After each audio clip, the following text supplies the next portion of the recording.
یہ جھوٹ نہیں بول رہا ہے، میں اسلم آبی ہوں، تم اس فیض محمد سے پوچھ سکتے ہو۔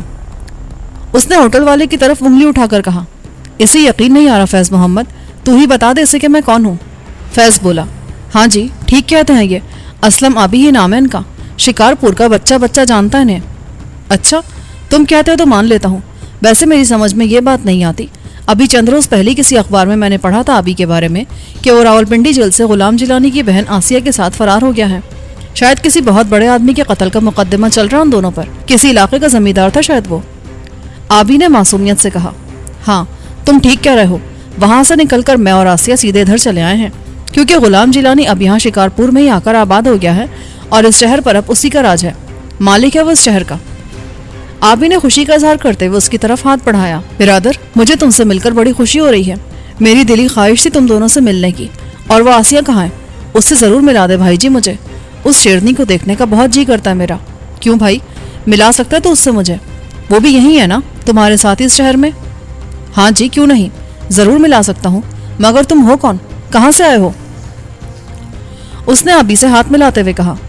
آبی نے گرم جوشی کے ساتھ اس سے ہاتھ ملا کر کہا، ہم مامے ہیں تیرے یار غلام جیلانی کے، ہمیں تو لے چل اس کے پاس پتر، ایک بار ہمیں ملا دے اس سے، وہ ہمیں دیکھتے ہی فوراً پہچان لے گا، اپنے مامے کو پہچاننے سے انکار نہیں کرے گا وہ۔ آبی کی بات سن کر اس کے چہرے کا رنگ پھیکا پڑ گیا، وہ کچھ پریشان سا نظر آنے لگا۔ میں نے کہا، گھبرانے والی کوئی بات نہیں ہے جوان، پریشان نہ ہو، ہمیں ساتھ لے جانے پر غلام جیلانی اور آسیہ بالکل ناراض نہیں ہوں گے، بلکہ وہ خوش ہو جائیں گے تجھ سے۔ تو ان کی ناراضگی کے ڈر سے پریشان ہو رہا ہے نا، اس کی تو بالکل فکر مت کر۔ ٹھیک ہے بھائی جی۔ وہ اچانک خاموش ہو کر مجھے گھورنے لگا، شاید اسے ایک دم ہی احساس ہوا تھا کہ ہم اس کے ساتھ کوئی کھیل کھیلنے کی کوشش کر رہے ہیں۔ وہ ایک دم بھڑک کر بولا، اوئے یہ کیا بکواس لگا رکھی ہے تم لوگوں نے؟ ابھی تو اس پیرزادے کو سمجھا رہا تھا کہ غلام جیلانی اور آبی لاہور کے ڈکیت ہیں، اخباروں میں تم نے نام پڑھے ان کے، اور اب یہ پیرزادہ غلام جیلانی کا ماما بن گیا، یہ کیسے ہو سکتا ہے؟ گدھے کا بچہ سمجھا تم نے مجھے؟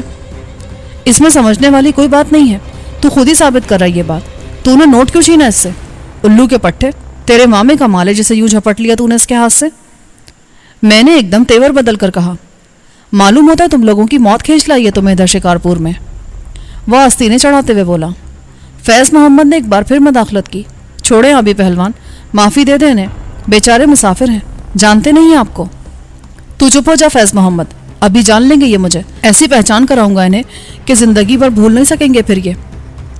وہ بھی ہو جائے گا بچے، پہچان بھی کرا دینا اپنی، مگر پہلے وہ نوٹ واپس کر دے سے۔ میں نے تحقیر آمیز انداز میں کہا، نوٹ تو اب میں تجھے ہی دوں گا، یہ لے سنبھال اسے۔ وہ تیزی سے میری طرف جھپٹا، آبی نے اسے مجھ تک پہنچنے کی مہلت نہیں دی، اس نے میرے قریب آنے سے پہلے اس کی کمر پکڑ کر اسے ایک طرف پھینک دیا۔ وہ ایک کرسی سے ٹکرا کر نیچے گرا، لیکن اس نے دوبارہ اٹھنے میں ایک لمحے کی دیر نہ کی۔ وہ اچھل کر اٹھا اور غضبناک انداز میں آبی پر جا پڑا، مگر وہ آبی تھا، میرا یار اسلم آبی۔ اس نے اسے اپنے دونوں ہاتھوں پر روک کر کسی ننھے بچے کی طرح دور اچھال دیا۔ اس مرتبہ بھی وہ اپنے قدموں پر کھڑا نہ رہ سکا، فرش پر چت جا گرا۔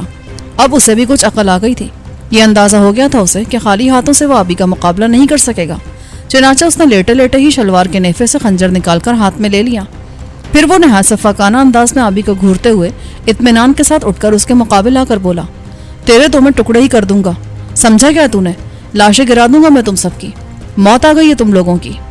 وہ خنجر تول کر چیتے جیسی پھرتی کے ساتھ آبی پر آیا، مگر اس سے بھی زیادہ تیزی کے ساتھ میں نے حرکت کی اور آبی پر وار کرنے کے لیے اس کا ہاتھ آگے بڑھنے سے پہلے ہی میری گرفت میں آ چکا تھا۔ ہاتھ پکڑتے ہی میں نے ایک لمحے میں اپنا مخصوص حربہ استعمال کر ڈالا۔ وہ چوٹ کھائے بیل کی طرح ڈکرا کر نیچے بیٹھتا چلا گیا۔ میں نے اس کا وہ ناکارہ ہو جانے والا ہاتھ فوراً ہی چھوڑ دیا۔ وہ اس ہاتھ کو اپنی رانوں کے درمیان دبا کر بیٹھ گیا، اس کے چہرے سے درد و کرب جھلک رہا تھا۔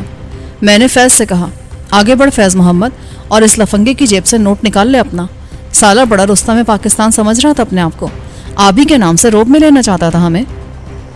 فیض محمد اسے اس حال میں دیکھ کر بھی اس کے قریب جا کر اس کی جیب سے نوٹ نکال لینے کی ہمت نہیں کر پا رہا تھا۔ چھوڑیں سائیں، آپ نہ پڑے اس چکر میں، یہ ہمارا آپس کا معاملہ ہے، یہ سلسلہ کوئی نیا نہیں ہے۔ ان پہلوان لوگوں کو خرچہ تو دینا ہی ہوتا ہے ہمیں، میں اکیلا نہیں دیتا ہوں، سارا بازار ان کا حصہ نکالتا ہے، یہ حفاظت بھی تو کرتے ہیں ہمارے کاروبار کی۔ اچھا، تو یہ غنڈہ ٹیکس وصول کر رہے ہیں یہاں؟ غلام جیلانی نے یہ دھندا کب سے شروع کر دیا؟ ایسا نہ کہیں بھائی جی، یہ غنڈہ ٹیکس نہیں ہے، یہ تو پہلوانوں کا خرچہ ہے، یہ خرچہ دیتے ہوئے ہمیں کوئی سال سے زیادہ ہو گیا ہے۔ شروع میں جب یہ لوگ ادھر آئے تھے تو ماچی نامی بدماش کا راج تھا پورے شکارپور پر، وہ ہر دکان سے غنڈہ ٹیکس بھی لیتا تھا اور پھر بھی تنگ کرتا رہتا تھا. مار پیٹ دھونس اور دھاندلی تو روز کا معمول بن گیا تھا اس کا. کبھی کبھی کسی دکان میں گھس کر پورا گلہ ہی صاف کر جاتا تھا. بہت تنگ تھے جی ہم لوگ اس سے. پھر یہ جیلانی اس کی بہن اور آبی پہلوان آ گئے یہاں. انہوں نے ماچھی اور اس کے آدمیوں کو مار مار کر نکال دیا شکارپور سے. اچھا, اس کے بعد خود تم لوگوں سے غنڈہ ٹیکس وصول کرنے لگے پہلوانوں کے خرچے کے نام پر؟ نہیں جی, آپ نے غلط سمجھا. یہ تو جانا چاہتے تھے یہاں سے, لیکن ہم لوگوں نے خود ہی روک لیا انہیں. ہمیں یہ ڈر تھا کہ ان کے جانے کے بعد ماچھی واپس آ کر بڑی تباہی مچائے گا شہر میں. ہم نے خود ہی انہیں پیشکش کی کہ ان کا سارا خرچہ ہم لوگ برداشت کریں گے, بس یہ ہمارے کاروبار کی حفاظت کا ذمہ لے لیں. بڑی مشکلوں سے رکنے کو تیار ہوئے یہ. فیض محمد نے عجیب ہی کہانی سنائی تھی. اس کی باتیں سن کر مجھے افسوس ہونے لگا کہ میں نادانستگی میں زیادتی کر بیٹھا اس نقلی آبی کے ساتھ. مگر اس میں میرا اتنا زیادہ قصور بھی نہیں تھا. اس نے جب آبی کے نام سے اپنا تعارف کرایا تو میرے دل میں یہی خیال آیا کہ ان لوگوں نے میرے اور آبی کے نام سے فائدہ اٹھا کر اپنی بدماشی کا کاروبار جما رکھا شکارپور میں. یہ جاننے کے بعد میری رگوں میں خون ابلنے لگا تھا. کنپٹیاں جل اٹھی تھی میری. کوئی اپنے اعمال کی سیاہی میرے منہ پر مل دے, میں یہ کیسے برداشت کر سکتا تھا؟ میں نے کہا, تیری بات سمجھ میں نہیں آئی فیض محمد. اگر تیرا بیان درست مان لیا جائے تو پھر سوال یہ پیدا ہوتا ہے کہ اس نے ہمارے ساتھ بدماشوں کے انداز میں چھیڑ کیوں کی تھی؟ وہ نوٹ کیوں چھین لیا اس نے تیرے ہاتھ سے؟ میرا خیال ہے پہلوان نے آپ لوگوں کو ماچھی کا بھیجا ہوا سمجھا ہوگا. وہ لوگ اب بھی کبھی کبھی آ کر ان سے الجھنے کی کوشش کرتے رہتے ہیں. وہ موقع کی طاق میں ہیں. شکارپور والوں کی ہمدردیاں حاصل کرنے کے لیے مجھ جیسے چھوٹے لوگوں کو اسی طرح کی رقمیں دیتے رہتے ہیں جس طرح آپ نے مجھے کھانے کے 4 گنا پیسے دیے تھے. بس اسی بات نے پہلوان کو مشکوک کر دیا آپ کی طرف سے. آپ نے کیا کیا اس کے ساتھ سائیں؟ یہ تو بہت تکلیف میں معلوم ہوتا ہے. ہڈی تو نہیں ٹوٹ گئی اس کے ہاتھ کی؟ نہیں بھائی, ہڈی شڈی بالکل نہیں ٹوٹی, بس ذرا جوڑ کھل گیا کونی کا. میں نے آبی سے کہا, لے بھائی پیرزادہ, یہ تو معاملہ ہی دوسرا نکل آیا. اب کیا کہتا ہے تو؟ میرا تو خیال ہے مٹی ہی ڈال دیں اس قصے پر. نہیں یار, یہ کیا کہہ رہا ہے تو؟ یہ قصہ مٹی میں دبانے کے قابل تو نہیں ہے. اس کے کچھ سر پیر کا پتہ تو کرنا چاہیے ہمیں. آبی بولا, خواہ وقت برباد کرنے کا کوئی فائدہ نہیں ہے, اور پھر ہمیں نقصان بھی کیا پہنچ رہا ہے اس سے؟ ابھی اگر نہیں پہنچ رہا تو کوئی نقصان آگے چل کر کبھی پہنچ تو سکتا ہے. یہ بات اگر عام ہو گئی, کچھ اور بھی ایسے لوگ پیدا ہو گئے, تو ہم کہیں کے بھی نہیں رہیں گے یار. بات کو سمجھنے کی کوشش کر, اس کی اہمیت کا اندازہ کر کچھ. ہاں, یہ تو تم نے ٹھیک کہا. یہ مرض پڑ گیا تو جان لے لے گا ہماری. اس کا علاج ضرور کرنا چاہیے. میں نے آبی سے اتفاق کیا. شرافت علی بولا, کیا مطلب ہے تمہارا؟ کیا اب تم اس کی مزید گوشمالی کا ارادہ رکھتے ہو؟ مگر اس سے کیا حاصل ہوگا تمہیں؟ اس کی گوشمالی سے واقعی ہمیں فائدہ تو کوئی نہیں ہوگا میرے بھائی. اس کے لیے اتنا ہی کافی ہے بس. یہ ایک ڈوزے سے بہت دنوں تک یاد رہے گا. آبی کا کہنا یہ ہے کہ چلتے چلتے ہم اس ذات شریف سے بھی ملاقات کا شرف حاصل کرتے چلیں جس کی پشت پناہی اسے حاصل ہے. ہم بھی تو دیکھیں کہ وہ کون اللہ کا ایسا نیک بندہ ہے جو شکارپور والوں پر سایہ کیے بیٹھا ہے. آبی نے اپنے ڈپلیکیٹ کے قریب جا کر کہا, ہاں بھائی, کیا تو ہماری آنکھوں کو غلام جیلانی کے دیدار کا شرف بخشنا پسند کرے گا؟ کیا چاہتے ہو تم لوگ مجھ سے؟ ذرا صاف سیدھی اردو میں بات کرو. اچھا, ہماری بات سمجھ نہیں آئی تجھے؟ حالانکہ میں نے اردو میں ہی کہا ہے. خیر, اگر تو نہیں سمجھ سکا تو آسان زبان میں یوں سمجھ لے کہ ہم تیرے یار غلام جیلانی سے ملنا چاہتے ہیں. ہمیں اس کے پاس لے چل. کیوں ملنا چاہتے ہو تم جیلانی سے؟ میرے ساتھ یہ سلوک کرنے کے بعد تم سمجھتے ہو کہ میں تمہارا تابعدار ہو گیا ہوں؟ تم جو کچھ کہو گے میں بے چوچرا مان لوں گا وہ سب کچھ. تم نے غلط اندازہ لگایا میرے بارے میں. تو بھائی خواہ برا مان رہا ہے, حالانکہ ساری غلطی تیری اپنی ہی تھی.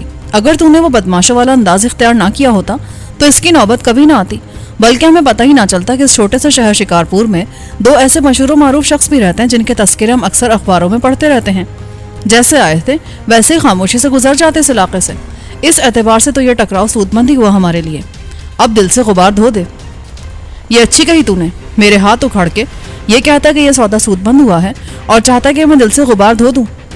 چھوڑ یار, دل میں جما کر بیٹھ گیا تو اتنی سی بات کو.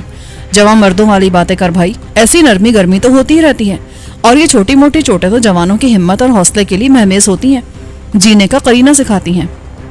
وہ حیرت سے آنکھیں پٹپٹاتے ہوئے بولا, کمال ہے بھائی, تیری تو باتیں عجیب ہی ہیں یار. تو کس قبیلے کا بندہ ہے؟ تیرا میرا قبیلہ ایک ہی ہے. ہم قبیلہ ہیں ہم دونوں, اور اپنوں کی کوئی بات دل میں نہیں رکھی جاتی.